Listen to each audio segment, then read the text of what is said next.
بسم اللہ الرحمن الرحیم۔ السلام علیکم۔ رمضان المبارک کا استقبال کیسے کریں؟ نمبر 1، فرائض و واجبات کی ادائیگی اور توبہ و استغفار۔ آمد رمضان سے قبل فرائض و واجبات کی ادائیگی کا اہتمام کریں۔ اگر ذمے میں قضا نمازیں یا روزے ہوں تو ادائیگی کی ترتیب بنائیں۔ سابقہ زندگی کی تمام لغزشوں پر سچی توبہ کریں۔ دل کو گناہوں اور برے خیالات سے پاک کریں۔ آنکھ، کان، زبان، ہاتھ، پاؤں اور دل و دماغ غرض جسم کے کسی بھی حصے سے صادر ہونے والے گناہوں پر پکی توبہ کریں تاکہ آپ گناہوں سے پاک ہو کر رمضان المبارک کا استقبال کریں۔ نمبر 2، رمضان المبارک کے مسائل سیکھیں اور سکھائیں۔ روزہ، تراویح، صدقۃ الفطر، زکوٰۃ، اعتکاف اور دیگر احکامات ابھی سے سیکھیں اور سکھائیں۔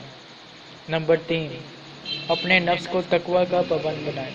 اپنے نفس کو ابھی سے تقویٰ کا پابند بنائیں کیونکہ رمضان المبارک تقویٰ کی عملی تربیت گاہ ہے اور اللہ رب العزت نے رمضان المبارک میں روزوں کی فرضیت کا اہم مقصد تقویٰ و پرہیزگاری کا حصول بتایا ہے۔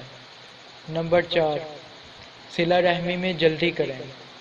قطع رحمی یعنی رشتے ناطے توڑنا بہت بڑا گناہ ہے۔ قطع رحمی کی وجہ سے دعائیں قبول نہیں ہوتی، لہٰذا رمضان آنے سے قبل اس سنگین گناہ سے توبہ اور رشتہ داروں سے صلہ رحمی کریں۔ رسول اللہ صلی اللہ علیہ وسلم کے ارشاد کا مفہوم ہے، اصل صلہ رحمی کرنے والا وہ ہے کہ جب اس کے ساتھ قطع رحمی یعنی رشتے ناطے توڑنے کا معاملہ کیا جائے تب بھی وہ صلہ رحمی کرے۔ نمبر 5، دل صاف کریں۔ ہمارا دل نفرت، جذبہ انتقام اور حسد کی آگ میں جلتا رہتا ہے۔ دل میں نفرت اور کینہ رکھنے والے کی اللہ سبحانہ و تعالی مغفرت نہیں فرماتے، لہٰذا رمضان آنے سے قبل اپنے دل کو ان فضول مصروفیات سے فارغ کر کے خالص عبادات کی طرف اس سے متوجہ کریں۔ سب کو دل سے معاف کر دیں، کسی کا کینہ اپنے دل میں نہ رکھیں۔ صحابہ کرام نے رسول اللہ صلی اللہ علیہ وسلم سے پوچھا، دل کے صاف ہونے سے کیا مراد ہے؟ آپ صلی اللہ علیہ وسلم نے ارشاد فرمایا، وہ متقی اور صاف ستھرا دل جس میں نہ گناہ ہو، نہ بغاوت، نہ ہی اس میں کسی کا کینہ ہو اور نہ ہی کسی کے بارے میں حسد۔